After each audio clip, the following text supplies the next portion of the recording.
أعوذ بالله من الشيطان الرجيم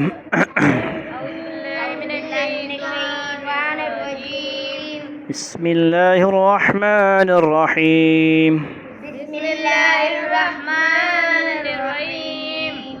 الرحيم رحيم رحيم